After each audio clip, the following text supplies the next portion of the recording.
2023 ਤੋਂ ਲੈ ਕੇ 2025 ਤੱਕ 1.7 ਮਿਲੀਅਨ ਇਮੀਗ੍ਰੈਂਟਸ ਜਿਹੜੇ ਨੇ ਮਤਲਬ ਲੋਕਾਂ ਨੂੰ 1.7 ਮਿਲੀਅਨ ਇੰਡੀਵਿਜੂਅਲ ਨੂੰ ਪੀਆਰ ਦਿੱਤੀ ਜਾਊਗੀ।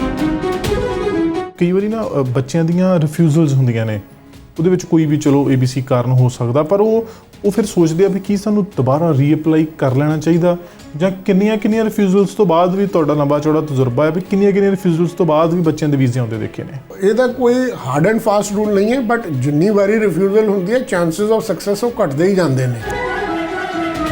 ਪੀਆਰ ਜਿਹੜੀ ਪ੍ਰੋਸੈਸਿੰਗ ਹੈ ਜਿਹੜੀ ਹੈਗੀ ਆ 5 ਤੋਂ 6 ਮਹੀਨੇ 'ਚ ਹੋਈ ਜਾ ਰਹੀ ਹੈ। ਇੰਡੀਆ ਤੋਂ ਵਰਕ ਪਰਮਿਟ ਐਪਲੀਕੇਸ਼ਨਸ ਤੁਸੀਂ ਸਰਪ੍ਰਾਈਜ਼ਡ ਹੋਵੋਗੇ ਵੀ in less than 4 weeks. Science, technology, engineering ਤੇ ਮੈਥਮੈਟਿਕਸ ਇਹਦੇ ਫੀਲਡਸ ਦੇ ਵਿੱਚ ਜਿਹੜੇ ਪਰਮਨੈਂਟ ਰੈਜ਼ੀਡੈਂਸੀ ਦੇ ਪ੍ਰੋਗਰਾਮਸ ਨੇ ਉਹ ਐਕਸਲਰੇਟ ਕੀਤੇ ਜਾਣਗੇ, ਉਹਦੇ ਪਾਥਵੇਜ਼ ਕ੍ਰੀਏਟ ਕੀਤੇ ਜਾਣਗੇ, ਕਿਉਂਕਿ ਇਹਨਾਂ ਆਕੂਪੇਸ਼ਨ ਦੇ ਵਿੱਚ ਕਾਫੀ ਸਕਿੱਲ ਸ਼ਾਰਟੇਜਸ ਨੇ। ਬਹੁਤ ਤਰੀਕੇ ਦੀ ਚਰਚਾ ਚੱਲਦੀ ਸੀ ਕਿ ਬਈ ਹੁਣ ਵਿਜ਼ਟਰ ਵੀਜ਼ੇ ਤੇ ਜੇ ਕੋਈ ਆਉਂਦਾ ਹੈ ਤੇ ਉਹ ਵਰਕ ਪਰਮਿਟ ਲੈ ਸਕਦਾ ਹੈ ਕੈਨੇਡਾ ਦੇ ਵਿੱਚ ਆ ਕੇ, ਉਹ ਕਿਸੇ ਵੀ ਵਿਜ਼ਟਰ ਵੀਜ਼ੇ ਤੇ ਆਇਆ ਹੋਇਆ ਮੈਟਰ ਨਹੀਂ ਕਰਦਾ ਕਿ ਉਹਨੂੰ ਪਰਮਿਟ ਮਿਲ ਸਕਦਾ। ਤੁਸੀਂ ਜੋ ਕਹਿ ਰਹੇ ਹੋ ਇਹ ਬੇਸਿਕਲੀ ਕੀ ਹੈ, ਇਹ ਫਿਰ ਜਿਹੜੇ ਸਟੈਪਸ ਨੇ ਸਕਿੱਲ ਸ਼ਾਰਟੇਜਸ ਨੂੰ ਐਡਰੈਸ ਕਰਨ ਲਈ ਜਿਹੜੇ ਕੀਤੇ ਜਾ ਰਹੇ ਨੇ। ਜਿਹੜੇ ਸਟੂਡੈਂਟਸ ਐਕੈਡੈਮਿਕਲੀ ਵੀਕ ਨੇ, ਗੈਪ ਈਅਰ ਨੇ, ਸਟੱਡੀ ਪਰਮਿਟ ਉਹਨਾਂ ਦੇ ਰਿਫਿਊਜ਼ ਹੋ ਚੁੱਕੇ ਨੇ, ਆਈਲੈਟਸ ਨਹੀਂ ਉਹਨਾਂ ਦੀਆਂ ਕਲੀਅਰ ਹੋ ਰਹੇ ਰਿਕੁਆਇਰਡ ਬੈਂਡ, ਇਹ short programme skill development programme ਕਰਕੇ ਤੇ ਇੱਥੇ ਡਾਇਰੈਕਟਲੀ ਜਿਹੜਾ ਵਰਕ ਪਰਮਿਟ ਦੇ ਵਿੱਚ ਜੌਬਸ ਲੈ ਕੇ ਆਪਣਾ ਆ ਸਕਦੇ।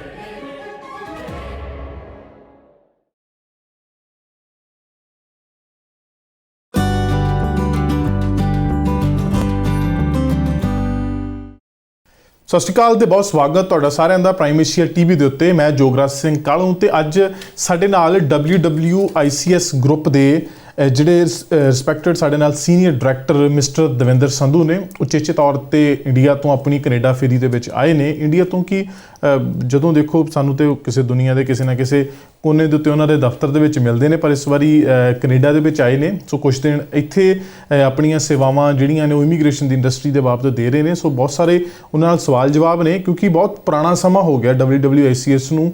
ਪਹਿਲੀਆਂ ਦੇ ਵਿੱਚ ਜੇ ਕਹਿ ਲਈਏ ਵੀ ਕਿਸੇ ਨੇ ਕੋਈ ਕੀਰਤੀਮਾਨ ਸਥਾਪਿਤ ਕੀਤਾ ਤੇ ਉਹ WWICS ਨੇ ਸੀਗਾ ਇਮੀਗ੍ਰੇਸ਼ਨ ਦੀ ਇੰਡਸਟਰੀ ਦੇ ਵਿੱਚ।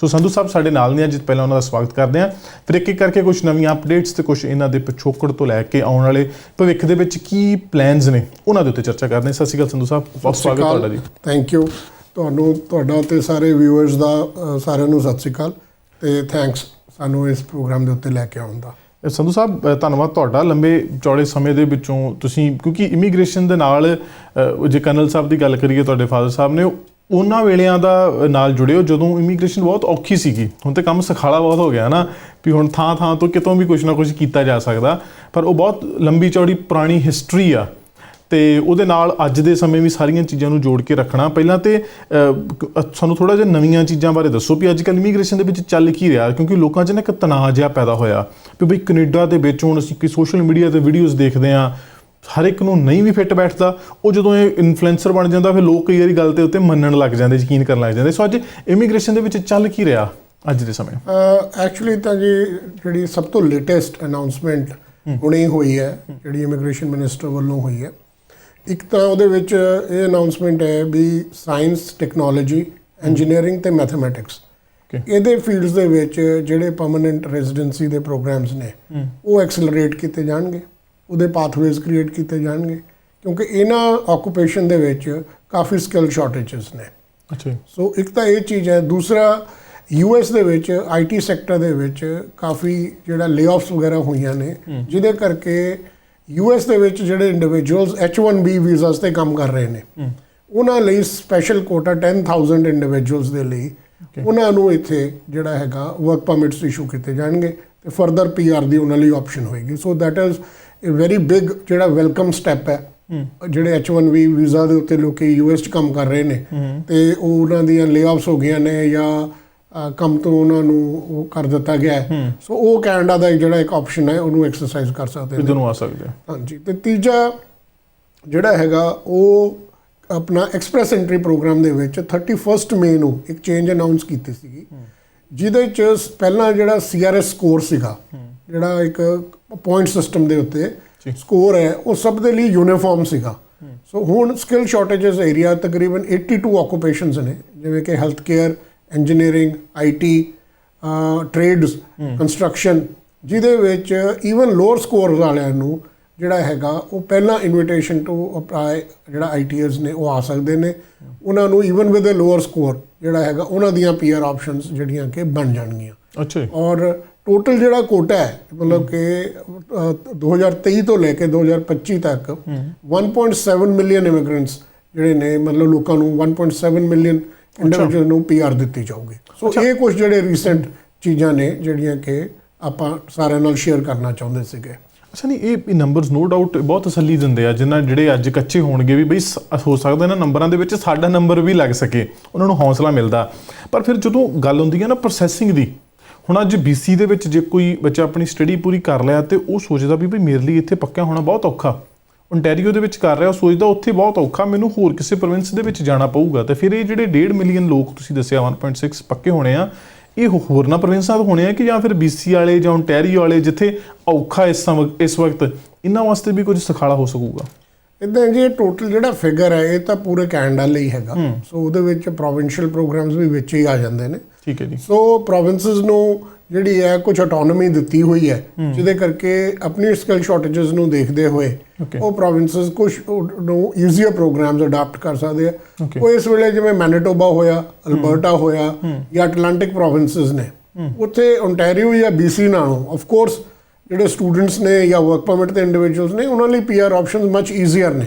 ਉਹਦਾ ਰੀਜ਼ਨ ਇਹ ਹੈ ਵੀ maximum immigrant by way of trend ਉਹ ਆਉਂਦਾ ਹੀ ਓਨਟਾਰੀਓ ਤੇ BC ਦੇ ਵਿੱਚ ਹੈ, ਤੇ ਉਹਦੇ ਕਰਕੇ ਉੱਥੇ ਇਨਫਲਕਸ ਪਹਿਲਾਂ ਹੀ ਇੰਨੀ ਹੈ, ਇਸ ਕਰਕੇ ਉਹ ਸਪੈਸ਼ਲ ਜਿਹੜੀ ਪ੍ਰੋਵੀਜ਼ਨਸ ਨੇ ਉਹ ਦੂਜੀਆਂ ਪ੍ਰੋਵਿੰਸਸ ਜਿਹਦੇ ਵਿੱਚ ਲੋਕੀ ਘੱਟ ਜਾ ਰਹੇ ਨੇ ਤਾਂ ਕਿ ਉਹ ਅਟਰੈਕਟ ਹੋ ਸਕਣ। ਠੀਕ ਹੈ। ਉਸੇ ਵਾਸਤੇ ਉਹਨਾਂ ਪ੍ਰੋਵਿੰਸਸ ਨੇ ਉਹਨਾਂ ਨੂੰ ਜ਼ਿਆਦਾ ਅਟਰੈਕਟਿਵ। ਅੱਛਾ, ਫਿਰ ਜਿਹੜਾ ਇੱਕ ਪ੍ਰੋਸੈਸਿੰਗ ਟਾਈਮ ਆ ਵੀ ਹੁਣ ਅੱਜ ਜੇ ਕੋਈ ਇੰਡੀਆ ਤੋਂ ਵਿਜ਼ਟਰ ਫਾਈਲ ਲਾ ਰਿਹਾ, ਉਹਨੂੰ ਪਤਾ ਹੀ ਨਹੀਂ ਆ ਵੀ ਮੇਰਾ ਕਿੰਨੇ ਸਮੇਂ ਦੇ ਵਿੱਚ ਆਊਗਾ।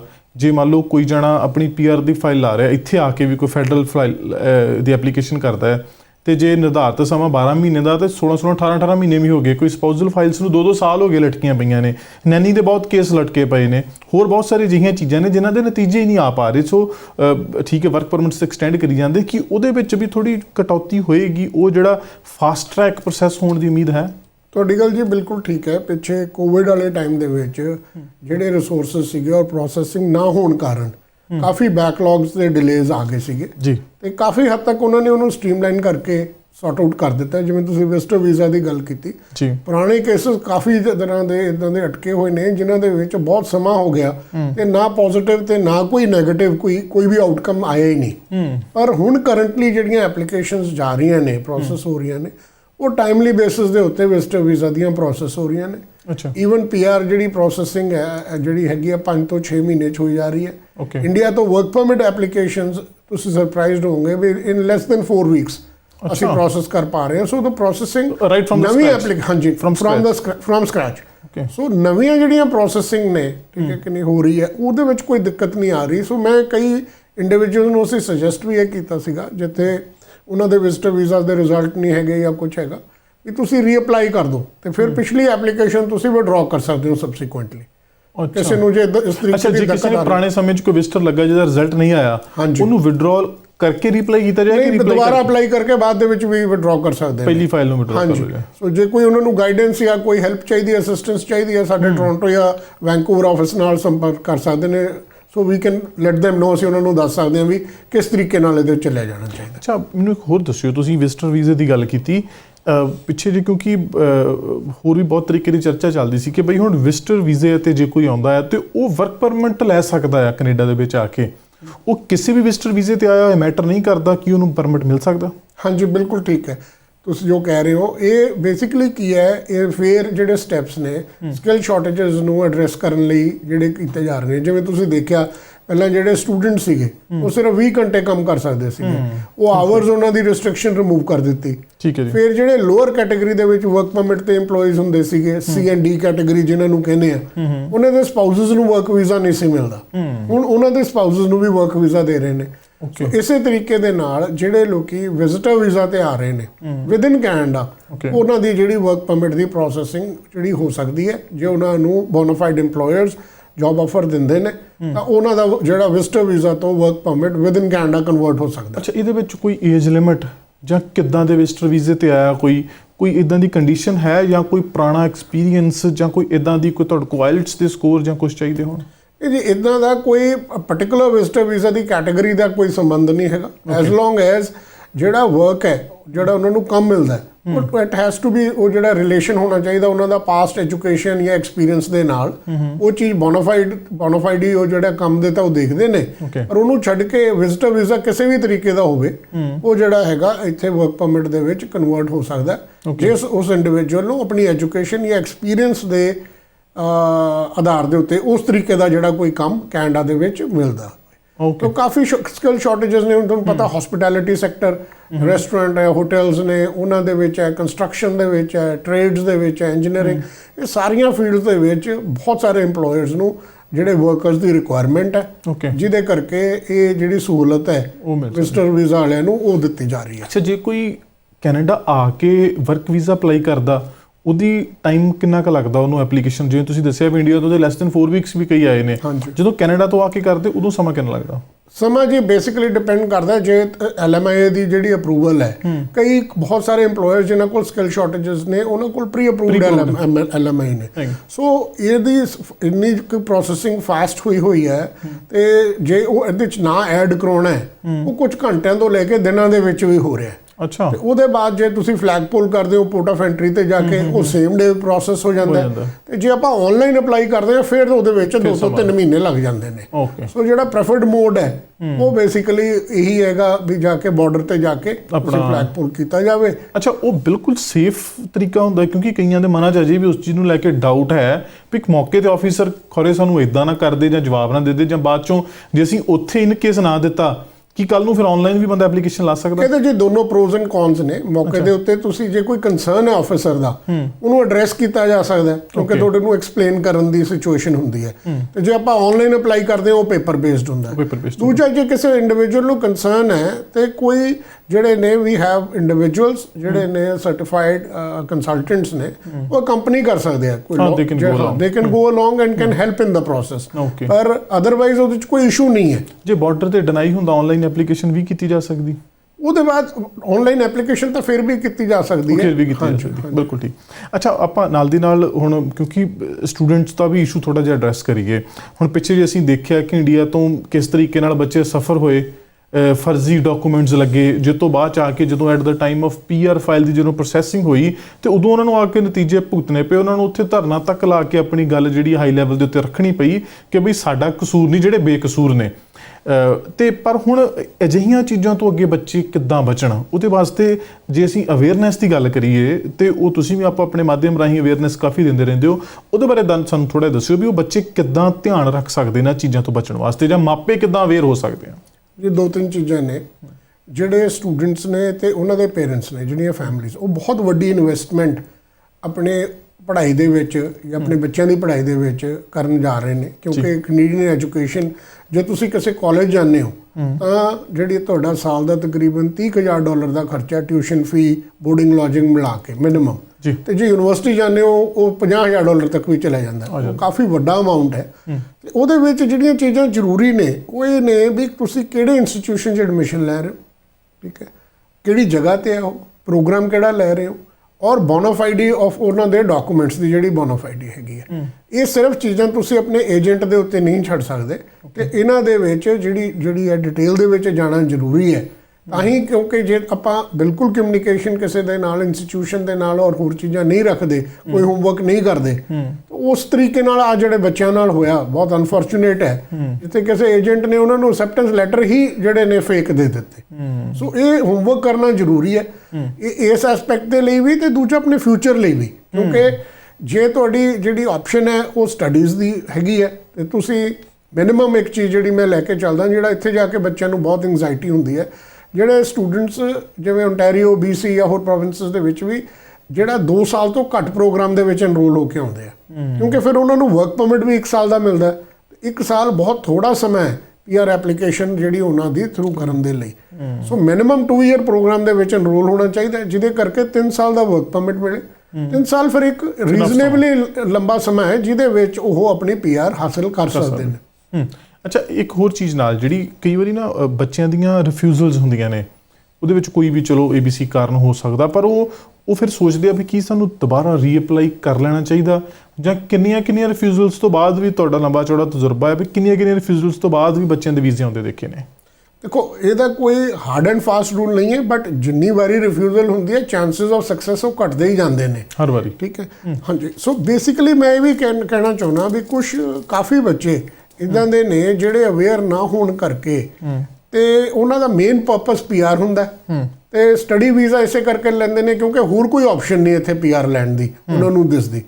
ਸੋ ਉਹਨਾਂ ਸਟੂਡੈਂਟਸ ਦੇ ਲਈ ਅਸੀਂ ਆਪਣੇ ਇੱਕ ਜਿਹੜਾ ਕਾਲਜ ਇੰਡੀਆ ਦੇ ਵਿੱਚ ਚਲਾਉਂਦੇ ਆ with Canadian colleges and universities, ਉਹਦੇ ਵਿੱਚ ਅਸੀਂ ਇੱਕ ਸ਼ਾਰਟ ਟਰਮ ਪ੍ਰੋਗਰਾਮ ਸਿਰਫ ਇੱਕ ਸਮੈਸਟਰ ਦਾ ਸਕਿੱਲ ਡਿਵੈਲਪਮੈਂਟ ਪ੍ਰੋਗਰਾਮ ਇਨੀਸ਼ੀਏਟ ਕੀਤਾ ਹਸਪਿਟੈਲਿਟੀ ਸੈਕਟਰ ਦੇ ਲਈ ਤੇ ਦੂਸਰਾ ਕੰਸਟਰਕਸ਼ਨ ਟ੍ਰੇਡਸ ਦੇ ਲਈ, ਜਿਹਦੇ ਵਿੱਚ ਇੱਕ ਤਾਂ ਹਸਪਿਟੈਲਿਟੀ ਦੇ ਵਿੱਚ ਕਲਨਰੀ, ਬੇਕਰੀ, ਫੂਡ ਐਂਡ ਬੈਵਰੇਜ ਤੇ ਜਿਹੜਾ ਸਰਵਿਸ ਉਹ ਹੁੰਦਾ ਆਪਣਾ ਪ੍ਰੋਗਰਾਮ ਜਾਂ ਸਪੈਸ਼ਲਾਈਜੇਸ਼ਨ ਉਹਨੂੰ ਸਿਖਾਈ ਜਾਂਦੀ ਹੈ। ਕੰਸਟਰਕਸ਼ਨ ਦੇ ਵਿੱਚ ਆਪਣਾ ਕਾਰਪੈਟ ਇੰਸਟਾਲਰ, ਟਾਈਲ ਇੰਸਟਾਲਰ, ਠੀਕ ਹੈ, ਵੁੱਡ ਕਾਰਪੈਂਟਰ, ਵੁੱਡ ਵਰਕਰ, ਇਹਨਾਂ ਕੈਟਾਗਰੀਜ਼ ਦੇ ਵਿੱਚ ਜਿਹੜੇ ਇੰਡੀਵਿਜੂਅਲਸ ਨੇ ਉਹਨਾਂ ਨੂੰ ਕੈਨੇਡੀਅਨ ਕਾਲਜਸ ਦੇ ਪ੍ਰੋਗਰਾਮ ਦੇ ਨਾਲ 4 ਮਹੀਨੇ ਦਾ ਪ੍ਰੋਗਰਾਮ, 4 ਮਹੀਨੇ ਦਾ ਜਿਹੜਾ ਹੈਗਾ ਇੱਕ ਸਮੈਸਟਰ ਦਾ ਪ੍ਰੋਗਰਾਮ ਹੈ, ਉਹਦੇ ਨਾਲ ਬਾਅਦ ਉਹ ਡਾਇਰੈਕਟਲੀ ਵਰਕ ਪਰਮਿਟ ਤੇ ਆ ਸਕਦੇ ਨੇ। ਅੱਛਾ ਜੀ। ਸੋ ਜਿਹੜੇ ਸਟੂਡੈਂਟਸ ਐਕੈਡੈਮਿਕਲੀ ਵੀਕ ਨੇ, ਗੈਪ ਈਅਰ ਨੇ, ਸਟੱਡੀ ਪਰਮਿਟ ਉਹਨਾਂ ਦੇ ਰਿਫਿਊਜ਼ ਹੋ ਚੁੱਕੇ ਨੇ, ਆਈਲੈਟਸ ਨਹੀਂ ਉਹਨਾਂ ਦੀਆਂ ਕਲੀਅਰ ਹੋ ਰਹੇ ਰਿਕੁਆਇਰਮੈਂਟ, ਉਹਨਾਂ ਲਈ ਇਹ ਬੈਸਟ ਹੈ। ਜਿਹੜੇ ਆ ਕੇ ਵੈਸੇ ਵੀ PR ਦੇ ਵਿੱਚ ਲੈਣਾ ਚਾਹੁੰਦੇ ਆ, ਜਾਣਾ ਚਾਹੁੰਦੇ ਨੇ, ਤੇ 2 ਸਾਲ ਪ੍ਰੋਗਰਾਮ ਕਰਕੇ ਉਹ ਸਾਰੀ ਕਾਸਟ ਇਨਕਰ ਕਰਨ ਦੇ ਬਜਾਏ ਉਹ ਸਿੱਧਾ ਬੇਸਿਕਲੀ ਇਹ short programme skill development programme ਕਰਕੇ ਤੇ ਇੱਥੇ ਡਾਇਰੈਕਟਲੀ ਜਿਹੜਾ ਵਰਕ ਪਰਮਿਟ ਦੇ ਵਿੱਚ ਜੌਬਸ ਲੈ ਕੇ ਆਪਣਾ ਆ ਸਕਦੇ। ਉਹ ਕਿੰਨੇ ਚਿਰ ਦੇ ਹੁੰਦੇ ਨੇ ਉੱਥੇ ਪ੍ਰੋਗਰਾਮ? ਜੀ ਸਿਰਫ 4 ਮੰਥ ਦਾ ਪ੍ਰੋਗਰਾਮ ਹੈ। ਅੱਛਾ, ਸਿਰਫ ਉਹਦੇ ਨਾਲ ਉਹਨਾਂ ਦੀ ਵਰਕ ਪਰਮਿਟ ਪ੍ਰੋਸੈਸ ਹੋ ਜਾਣੀ ਹੈ ਤੇ ਉਹ ਤਕਰੀਬਨ ਪ੍ਰੋਗਰਾਮ ਔਰ ਸਾਰਾ ਕੁਝ ਮਿਲਾ ਕੇ ਤਕਰੀਬਨ 6 ਮਹੀਨੇ ਦੇ ਵਿੱਚ ਉਹ ਵਰਕ ਪਰਮਿਟ ਤੇ ਕੈਨੇਡਾ ਪਹੁੰਚ ਸਕਦੇ ਨੇ। ਅੱਛਾ। ਸੋ ਇਹ ਉਹਨਾਂ ਬੱਚਿਆਂ ਲਈ ਐਕਸਲੈਂਟ ਆਪਸ਼ਨ ਹੈ, ਜਿਵੇਂ ਤੁਸੀਂ ਕਿਹਾ ਵੀ ਜਿਨ੍ਹਾਂ ਦੇ ਵੀਜ਼ਾਜ਼ ਰਿਫਿਊਜ਼ ਹੋ ਗਏ, ਆਈਲੈਟਸ ਨਹੀਂ ਉਹ ਆਪਣਾ ਡਿਜ਼ਾਇਰਡ ਰਿਜ਼ਲਟ ਐਡਮਿਸ਼ਨ ਲੈਣ ਲਈ ਉਹ ਕਰ ਪਾ ਰਹੇ, ਗੈਪ ਈਅਰਸ ਨੇ, ਉਹ ਸਾਰਿਆਂ ਲਈ ਇਹ ਬੈਸਟ ਪ੍ਰੋਗਰਾਮ ਹੈ। ਹਾਂਜੀ, ਬਿਲਕੁਲ ਠੀਕ ਹੈ।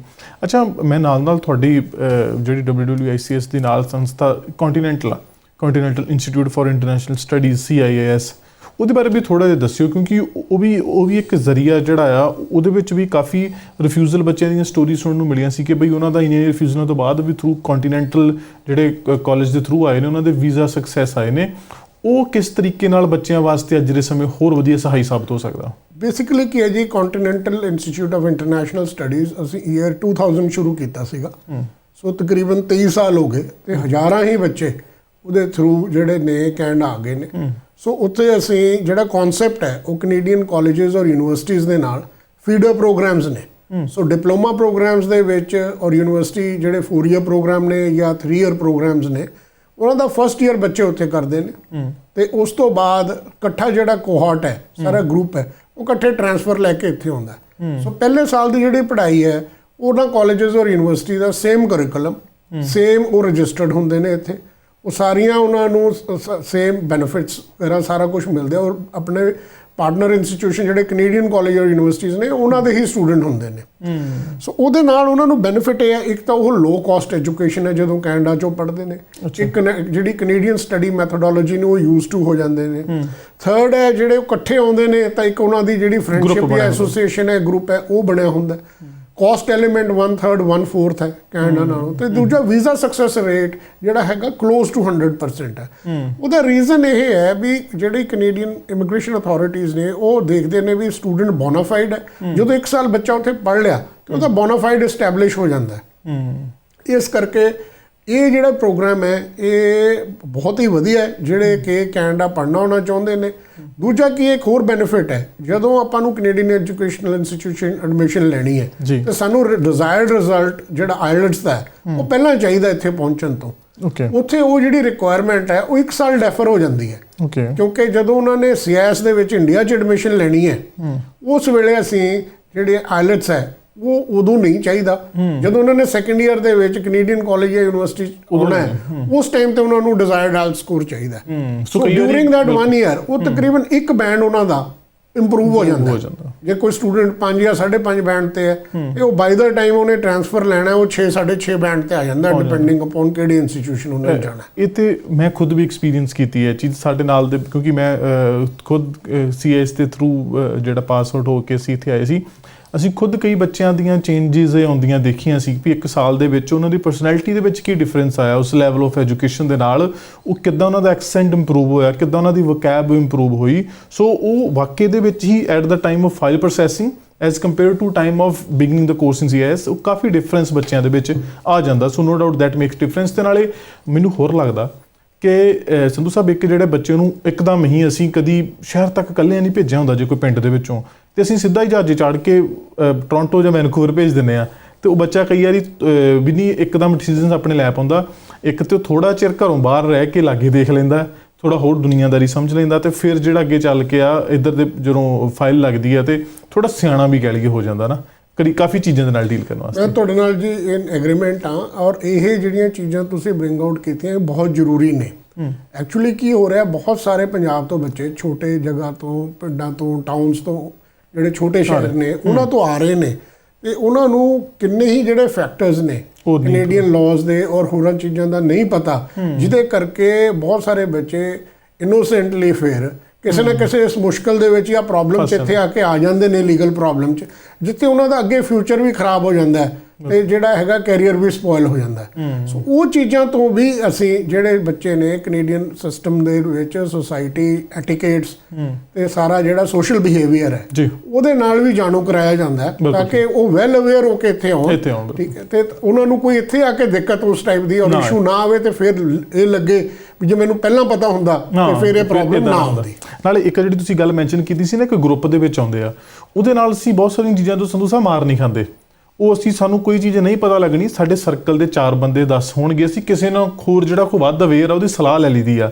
ਕੰਮਕਾਰ ਦੇ ਵਿੱਚ ਬਹੁਤ ਮਦਦ ਮਿਲ ਜਾਂਦੀ ਹੈ, ਅਕੋਮੋਡੇਸ਼ਨ ਦੇ ਵਿੱਚ ਤੁਸੀਂ ਇਕੱਠੇ ਰਹਿ ਲੈਂਦੇ ਹੋ, ਪੈਸੇ ਸੇਵ ਕਰ ਲੈਂਦੇ ਹੋ, ਕਿਉਂਕਿ ਅਣਜਾਣ ਬੰਦੇ ਦੇ ਨਾਲ ਰਹਿਣਾ ਔਖਾ, ਜਿਹੜਾ ਜਾਣੂ ਸਾਡੇ ਨਾਲ ਪਿੱਛੋਂ ਆਇਆ ਉਹਦੇ ਨਾਲ ਅਸੀਂ ਸ਼ੇਅਰਿੰਗ ਦੇ ਵਿੱਚ ਵੀ ਸੌਖੇ ਤਰੀਕੇ ਨਾਲ। ਸੋ ਕਾਫੀ ਪਾਸਿਓਂ ਜਿਹੜੀ ਉਸ ਪਾਸੇ ਮਦਦ ਮਿਲਦੀ ਹੈ। ਬਿਲਕੁਲ ਠੀਕ ਹੈ ਜੀ। ਤੇ ਅਗਲੀ ਗੱਲ ਜਿਹੜੀ ਕਰਨੀ ਆਪਾਂ, ਕੁਝ ਯੰਗ ਪ੍ਰੋਫੈਸ਼ਨਲਸ ਜਿਹੜੇ ਨੋ ਡਾਊਟ ਡਿਗਰੀ ਹੋਲਡਰਸ ਨੇ, ਪਰ ਉਹਨਾਂ ਦਾ ਕਈ ਵਾਰੀ 10-12 ਸਾਲ ਦਾ ਕਿਸੇ ਪਰਿਵਾਰਕ ਕਾਰਨਾਂ ਕਰਕੇ ਗੈਪ ਪੈ ਜਾਂਦਾ, ਕਈ ਵਾਰੀ ਵਿਆਹ ਹੋ ਜਾਂਦਾ, ਕਈ ਵਾਰੀ ਕੁਛ ਹੋ ਜਾਂਦਾ, ਉਹਨਾਂ ਵਾਸਤੇ ਕੀ ਆਪਸ਼ਨਸ ਆ? ਕਿਉਂਕਿ ਉਹ ਕਈ ਵਾਰੀ ਆਪਣਾ CRS ਸਕੋਰ ਵੀ PR ਵਾਸਤੇ ਨਹੀਂ ਮੀਟ ਕਰ ਪਾਉਂਦੇ, ਉਹਨਾਂ ਵਾਸਤੇ ਤੁਹਾਡੇ ਕੋਲ ਕੀ ਆਪਸ਼ਨਸ ਨੇ? ਉਹਦੇ ਲਈ ਵੀ ਜੀ ਜਿਹੜਾ ਮੈਂ ਪਹਿਲਾਂ ਗੱਲ ਕੀਤੀ ਥੋੜਾ ਚਿਰ ਪਹਿਲਾਂ, ਉਹ ਅਸੀਂ CIS ਦੇ ਵਿੱਚ ਹੀ ਪ੍ਰੋਗਰਾਮ ਰਨ ਕਰ ਰਹੇ ਹਾਂ ਆਪਣਾ, ਜਿਹੜਾ ਸਕਿੱਲ ਡਿਵੈਲਪਮੈਂਟ ਪ੍ਰੋਗਰਾਮ ਦੀ ਆਪਾਂ ਗੱਲ ਕੀਤੀ ਹੈ। ਅੱਛਾ, ਉਹਦੇ ਥਰੂ ਹੀ ਉਹ ਵੀ? ਹਾਂਜੀ। So basically young working professionals ਵੀ, ਜਾਂ ਜਿਹੜੇ ਇੰਡੀਵਿਜੂਅਲਸ ਨੇ ਹੁਣ 12ਵੀਂ ਕੀਤੀ ਜਾਂ BA ਕਰ ਲਈ, 4-5 ਸਾਲ ਕੁਝ ਨਹੀਂ ਕੀਤੀ, ਕੋਈ ਖੇਤੀ ਕਰਾਉਣ ਲੱਗ ਗਿਆ ਜਾਂ ਘਰਦਿਆਂ ਨਾਲ ਕਿਸੇ ਹੋਰ ਉਹਨਾਂ ਦੇ ਕੰਮਕਾਰ ਦੇ ਵਿੱਚ ਹੈਲਪ ਕਰਨ ਲੱਗ ਗਿਆ, ਪਰ ਕੋਈ ਕੰਟੀਨਿਊਅਸ ਕ੍ਰੈਡੀਬਲ ਇੰਪਲੋਇਮੈਂਟ ਜਾਂ ਐਜੂਕੇਸ਼ਨ ਨਹੀਂ ਉਹ ਅਟੇਨ ਕਰਦੇ ਰਹੇ ਤੇ ਲੰਬਾ ਸਮਾਂ ਗੈਪ ਹੋ ਗਿਆ ਤੇ ਹੋਰ।